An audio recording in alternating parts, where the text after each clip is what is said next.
Hello everyone. हमारा आज का लेक्चर जो है this is related to some common problems in the male and female reproductive systems.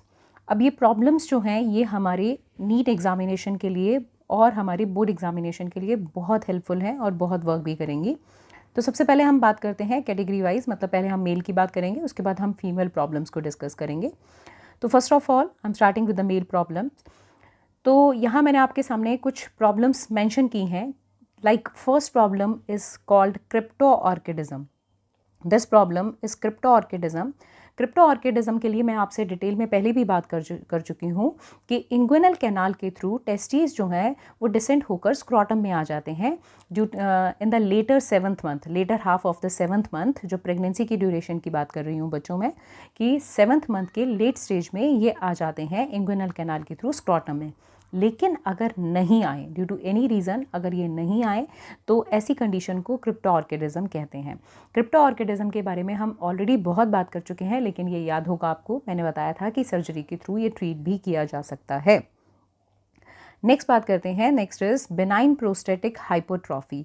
Benign, अगर जब हम कैंसर की बात करते हैं या हम ट्यूमर की बात करते हैं तो वहाँ दो वर्ड्स आते हैं, एक बिनाइन और दूसरा malignant. Benign generally non malignant tumours के लिए यूज़ किया जाता है, मतलब कि ऐसे ट्यूमर जो कि इन्वेसिव नहीं हुए हैं, जो कि अभी लोकलाइज्ड हैं। इनकी बात हम ह्यूमन हेल्थ एंड डिजीज़ के कैंसर वाले टॉपिक में डिटेल में करेंगे। तो बिनाइन प्रोस्टेटिक हाइपरट्रॉफी, हाइपरट्रॉफी का मतलब है उसका एनलार्ज हो जाना। क्या हुआ है इसके अंदर, तो हम बताते हैं इस ड्यूरेशन में, मतलब इस प्रॉब्लम में enlargement of the prostate gland that occurs in the actually old age. Generally जो है वो ऑफनली ओल्ड एज में होता है। अब जब प्रोस्टेट, आपको याद होगा प्रोस्टेट जो है वो इस तरह से यूरेथ्रा के ऊपर प्रेजेंट होती है। ये जो है ये यूरेथ्रा अगर मैंने बनाई तो उसके ऊपर यहाँ पर प्रोस्टेट बनाया, तो ये जो है ये यूरेथ्रा के ऊपर प्रेजेंट है, यूरेथ्रा के ऊपर की तरफ। तो जब प्रोस्टेट एनलार्ज हो जाएगी ये इस यूरेथ्रा को कंप्रेस करेगी, जिससे कि फ्रीक्वेंट और नाइट यूरिनेशन की प्रॉब्लम भी हो सकती है। Night urination also known as nocturia, NOCTURIA। रात में, नाइट में यूरिनेशन की प्रॉब्लम, ठीक है। एंड इसके साथ साथ मिक्ट्यूरेशन के दौरान पेन होना, ठीक है। हाँ जी, इस बात को भी याद रखेंगे, अगर ये प्रॉब्लम बिनाइन प्रोस्टेटिक हाइपरट्रॉफी अगर ये लॉन्ग टाइम तक अनट्रीटेड रहे, तो क्योंकि किडनी से यूरिन का फॉर्मेशन हो रहा है और वो यूरिन प्रॉपरली अगर बाहर नहीं निकल पा रहा है, ऐसी प्रॉब्लम्स आ रही हैं, तो किडनी भी डैमेज हो सकती है लेटर स्टेजेस में। नेक्स्ट हम बात करते हैं प्रोस्टेट कैंसर की। प्रोस्टेट कैंसर, यहाँ पर मैंने वर्ड यूज़ किया मैलिग्नेंसी, जैसे कि मैंने अभी आपको कहा इन्वेसिव स्टेज में, तो malignancy in the prostate cancer जो है प्रोस्टेट ग्लैंड का, this is the extremely common malignancy, जो कि 2 से 3% जो है मेल डेथ का भी कारण है, ठीक है। ये जो है इसके स्टिमुलेशन का जो रीज़न है दैट इज़ टेस्टोस्टेरोन हार्मोन। और इसीलिए मैंने ये एक बात मेंशन की है कि removal of testes can be a treatment, ठीक है। क्योंकि अगर टेस्टीज का रिमूवल कर दिया जाए तो टेस्टोस्टेरोन प्रोड्यूस नहीं होगा, और टेस्टोस्टेरोन प्रोड्यूस नहीं होगा तो इसकी वजह से जो मैलिग्नेंसी जो हो रही है उसमें भी कमी आ सकती है। So this one is prostate cancer. Prostate cancer के बाद नेक्स्ट प्रॉब्लम पर मूव करते हैं। This is impotency. इम्पोटेंसी का लिटरली मीनिंग है इनएबिलिटी टू अचीव ऑन और होल्ड पेनिस। कई बार बच्चे इसे स्टेरिलिटी या इनफर्टिलिटी से कंफ्यूज करते हैं। This is not infertility or sterility, this is basically inability to achieve और होल्ड पेनिस। पेनिस का जो इरेक्शन है, ठीक है, पेनिस लॉन्ग टाइम तक इरेक्ट नहीं, ड्यूरिंग सेक्सुअल इंटरकोर्स पेनिस जो है वो लॉन्ग टाइम तक इरेक्ट नहीं रह पाएगा, ठीक है। इसका रीज़न जो है वो फिजियोलॉजिकल या साइकोलॉजिकल टेंशन्स, मतलब वो जो हैं वो भी हो सकते हैं, न्यूरोलॉजिकल डिसऑर्डर्स भी होते हैं, वास्कुलर मतलब ट्रांसपोर्टिंग से रिलेटेड, ब्लड से रिलेटेड प्रॉब्लम्स भी इसका कारण हो सकती हैं। और कुछ केसेस में देखा गया है कि एसटीडीज़ जो हैं that can also cause impotence. Like आपने एक डिजीज़ का नाम सुना होगा सिफिलिस, ठीक है। कुछ ड्रग्स इसके लिए यूज़ होती हैं, जैसे मैं ड्रग का नाम यहाँ पर मेंशन कर रही हूँ। ड्रग जो है this is Viagra that help in this problem, ठीक है, इम्पोटेंसी के लिए वियाग्रा एडवाइस करते हैं डॉक्टर्स। नेक्स्ट बात आती है sterility. This is not impotency again, as I told you. Sterility जो है this is inability to sperm inability of sperm to fertilize an ovum, ठीक है, ओवम जो है उसे स्पर्म फर्टिलाइज नहीं कर पा रहा है। There could be multiple reason. Next बात आती है हाइड्रोसिल की। तो यहाँ पर हम कहते हैं collection of fluid usually in the tunica vaginalis. ये बात मैंने जब आपको टेस्टिस की स्ट्रक्चर समझाई थी तब मैंने वहाँ पर बताई थी कि ट्यूनिका वेजाइनलिस जो है वो टेस्टिस की लेयर है, कवरिंग है, और इसके अंदर अगर फ्लूइड का कलेक्शन हो जाए that condition is called hydrocele. After this problem, we are moving towards the next problem. This is ADAM, androgen deficiency in aging male. This is also known as andropause. Although andropause जैसी कोई चीज़ mails में generally नहीं होती, जैसे female में menopause होता है लेकिन मेल में एंड्रोपॉज नहीं होता, इसीलिए इसे हम प्रॉब्लम कह रहे हैं, इसीलिए हम इसे डिसऑर्डर्स में डिस्कस कर रहे हैं। तो this is also called andropause, like male menopause you can say. ये जो है इसका रीज़न जो है this is reduce production of testosterone, that is the male hormone. उसका प्रोडक्शन अगर कम हो जाएगा तो ये जो प्रॉब्लम है ये आ सकती है। Reduce production of testosterone is the main reason. अब कुछ प्रॉब्लम है जो कि स्पर्म से रिलेटेड है। One is called oligospermia, this is decrease sperm count. Azoospermia, this is absence of living sperm in the semen. And asthenozoospermia, this is basically reduced sperm motility.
जो हम disorders और disorders या problems discuss कर रहे हैं, disorders जो है that is actually disruption of regular body structure और functions.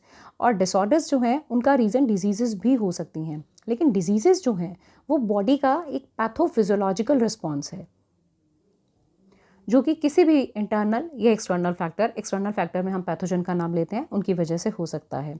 So let's start female problems. So first female problem is breast cancers.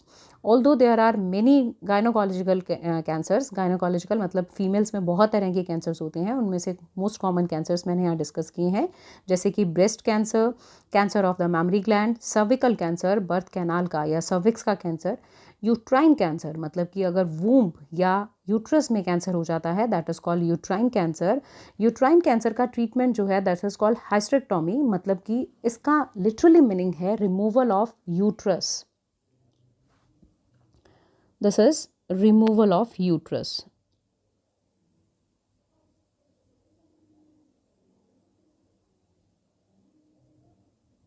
Removal of uterus, this is uterine cancer. Next हम बात करने वाले हैं बहुत इंपॉर्टेंट प्रॉब्लम के बारे में। This is PCOS, polycystic ovary syndrome. Polycystic ovary syndrome, this word actually इसके 3 मेन फीचर्स हैं। अगर हम PCOS की बात करें तो इसके 3 मेन फीचर्स हैं। वैसे P for poly and C for cystic, मतलब कि पॉली का मतलब बहुत सारे, सिस्टिक मतलब सिस्ट बन जाते हैं। और ये कहाँ बनते हैं तो हम बताएंगे ओवरी के अंदर। जैसा कि अभी मैंने कहा कि इसके 3 मेन फीचर्स हैं। 3 मेन फीचर्स हैं, होते तो कई हैं लेकिन 3 मेन फीचर हैं, जैसे कि इसके अंदर इरेगुलर और हम कहते हैं कि बहुत ज़्यादा इरेगुलर मेंस्ट्रुअल साइकिल होता है। इसके साथ साथ जैसे कि मैंने ये वर्ड लिखा है, इसके अंदर ओवरी के अंदर सिस्ट बन जाती हैं, और इसका जो मेन फीचर एक और है, this is actually due to increase level of hormones.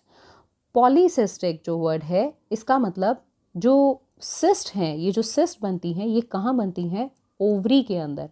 High level of male hormone that may be a cause of this problem. इसके कुछ कॉमन सिम्टम्स हैं, क्योंकि अगर मेल हार्मोन बढ़ जाएंगे तो उसकी वजह से बॉडी पर और फेशियल पर हेयर ग्रोथ जो है वो भी बढ़ जाती है। ब्लीडिंग ज़्यादा भी हो जाती है और ब्लीडिंग बहुत कम भी हो सकती है। एक्ने प्रॉब्लम भी हो जाती है, ओबेसिटी आ जाती है, मतलब कि बहुत वेट गेन हो जाता है, और साथ ही में बॉडी पर हेयर तो बढ़ जाते हैं, लेकिन स्कैल्प के हेयर्स जो है, बैडनेस और लॉस ऑफ हेयर जो हेयर है, वो इसके कॉमन सिम्टम है। मैं बात कर रही हूँ PCOS के बारे में।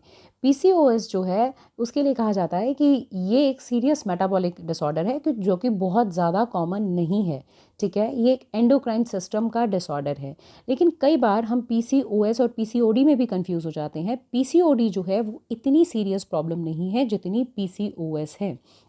This is not considered true disease, और ये जो प्रॉब्लम है that can be cured with the proper diet and exercise. तो PCOD एंड PCOS होती दोनों ही हार्मोन्स में इम्बैलेंस की वजह से है। जैसे PCOS के लिए हम कह रहे हैं कि एंडोक्राइन सिस्टम का डिसऑर्डर है, लेकिन PCOD that is actually imbalance of hormones. Severe conditions जो हैं वो PCOS में है, less serious condition are in PCOD। I hope both are clear. अब इसके साथ ही ओफोराइटिस से पहले मैं एक ओवेरियन सिस्ट या ओफोरोसिस्टोसिस की बात करना चाहती हूँ, क्योंकि ये भी जो PCOD है उसी से रिलेटेड है। ये टर्म जनरली मेडिकल टर्म में कम ही यूज़ होती है, जनरली इस टर्म को यूज़ नहीं किया जाता, पर इसे भी फॉर्मेशन ऑफ सिस्ट कहते हैं। ये आपको मैं इसलिए बता रही हूँ ये टर्म, क्योंकि ये क्वेश्चन में पूछी जा चुकी है दैट व्हाट इज़ दिस। तो आंसर जो था that was very simple, this is a female disorder, female reproductive disorder. And the next is oophoritis. Oophoritis actually इसका जो रीज़न हो सकता है वो बैक्टीरियल इन्फेक्शन हो सकता है। This is inflammation of ovary, और इसका रीज़न बैक्टीरियल इन्फेक्शन हो सकता है। ऊफोरेटिस जो है दैट उसका रीज़न STD भी हो सकता है, and result from the chronic pelvic inflammatory disease also. तो ऊफोरेटिस के बारे में इतना ही। नेक्स्ट डिजीज़ जो हम डिस्कस कर रहे हैं, this is endometriosis. Endometriosis is growth of the endometrial tissue outside the uterus. ये जो है ये प्री मेंस्ट्रुएशन पेन और अनयूजुअल मेंस्ट्रुएशन पेन भी दे सकता है। इसका जो ट्रीटमेंट है वो जनरली हार्मोन थेरेपी या छोटी सी सर्जरी भी हो सकती है। ये अगर मेनोपॉज के नज़दीक की एज है तो उसमें ये अपने आप ही चला जाता है, क्योंकि मेनोपॉज के बाद हार्मोन्स वैसे भी बॉडी में कम हो जाते हैं, और अगर बॉडी में ओवरीज रिमूव कर दिया जाए तो वो भी इसका एक ट्रीटमेंट हो सकता है, ऑब्वियसली, क्योंकि ओवरी रिमूव करने से बॉडी में हार्मोन्स कम हो जाएंगे, ठीक है। नेक्स्ट हम चलते हैं बच्चों इनफर्टिलिटी पर। Infertility, this is again simply inability to become pregnant. Reason बहुत से हो सकते हैं कि एक लेडी प्रेग्नेंट नहीं हो पा रही, हार्मोनल प्रॉब्लम्स भी हो सकती हैं, वो तो मेन प्रॉब्लम है ही, लेकिन अगर उसके साथ साथ देखे जाएँ तो कुछ एनाटॉमिकल फैक्टर्स भी हो सकते हैं, जैसे कि फैलोपियन ट्यूब जो है उनमें ब्लॉकेज, या फिर यूट्रस जो है दैट इज़ नॉट ससेप्टेबल, उसके अंदर इम्प्लांटेशन नहीं हो रहा। There could be many reason, so that leads to infertility. Infertility के बाद नेक्स्ट हम आते हैं एक्टोपिक प्रेगनेंसी की तरफ। एक्टोपिक प्रेगनेंसी को हम ऑलरेडी डिस्कस कर चुके हैं। ये इम्प्लांटेशन अगर वूम में फंडस रीजन या उसके आसपास के रीजन ना होकर अगर यूट्रस के अलावा कहीं और हो जाता है, सर्विक्स में या फैलोपियन ट्यूब में भी, तो ऐसे इम्प्लांटेशन को हम एम्ब्रियो का इम्प्लांटेशन जो है वो एक्टोपिक प्रेगनेंसी कहलाता है। इन सभी के अलावा कुछ मेंस्ट्रुअल डिसऑर्डर्स जो हैं वो विमेन जो हैं वो अपनी गर्ल्स या विमेन जो हैं वो अपनी लाइफ में नॉर्मली इन्हें बियर करती हैं। So please listen them very carefully. Almost सारी मेंस्ट्रुअल डिसऑर्डर्स मैंने लिख दी हैं यहाँ पर। सबसे पहले जो मैंने लिखा है, this is amenorrhoea. Amenorrhoea, this is basically known as the absence of menstrual cycle, absence of menstruation. Menstruation का एब्सेंस होना, this is called amenorrhoea. Oligomenorrhoea, oligomenorrhoea इसका मतलब हम ये कह सकते हैं कि ऐसे केस के अंदर ऐसे केस के अंदर ओलिगो जैसे कि कम की तरफ इशारा कर रहा है, तो हम कहते हैं कि लेस और इनफ्रीक्वेंट ब्लीडिंग भी होती है ओलिगोमेनोरिया में। या फिर आप इसमें ये भी बात लिख सकते हैं कि साइकिल जो है वो थोड़ा सा लॉन्ग टाइम के बाद आता है। जनरली साइकिल हम कहते हैं कि लगभग 4 हफ्ते 28 दिन बाद, लेकिन इसके अंदर 6 to 7 वीक बाद। ये बात भी आप इसमें ज़रूर लिखेंगे। ओलिगोमेनोरिया के बाद next problem is menorrhagia. Menorrhagia this is showing excessive bleeding, excessive menstruation, बहुत ज़्यादा ब्लीडिंग, तो दिस इज मेनोरेजिया। डिसमेनोरिया, एक बात याद रखें, जो DYS डिस अगर प्रीफिक्स लगता है तो इसका मतलब होता है बैड और डिफ़िकल्ट, और कई बार हम इसे सिनोनिम पेन के साथ भी कर लेते हैं। तो डिस का मतलब पेन, अगर आप याद रखेंगे तो आपको दिक्कत कम होगी। It's a painful menstruation. Dysmenorrhoea is painful menstruation. Dys word का एक और एग्जांपल आपको दे देती हूँ, डिस्पैप्सिया, जैसे डिफ़िकल्ट इन डाइजेशन, डिफ़िकल्ट और पेन ड्यूरिंग डाइजेशन, डिस्पैप्सिया। ये वर्ड हम जो डाइजेशन के डिसऑर्डर्स हैं वहाँ भी डिस्कस कर सकते हैं, लेकिन आप जो वर्ड याद रखें डिसमेनोरिया, तो dysmenorrhoea it means painful menstruation. तो ये 4 टाइप के मेंस्ट्रुएशन जो है, मेंस्ट्रुएशन डिसऑर्डर हैं, वो तो मैंने यहाँ पर लिख दी हैं, लेकिन इसके अलावा भी कुछ और होते हैं, जैसे मैं नीचे यहाँ पर मेंशन कर रही हूँ, दिस इज पॉलीमेनोरिया।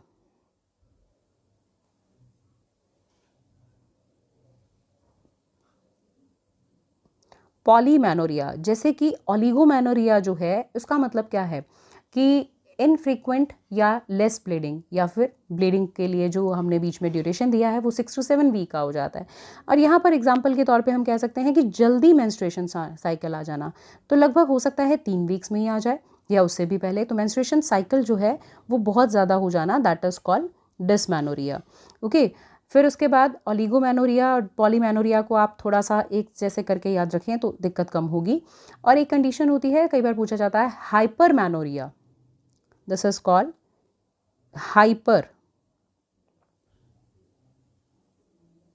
हाइपरमेनोरिया।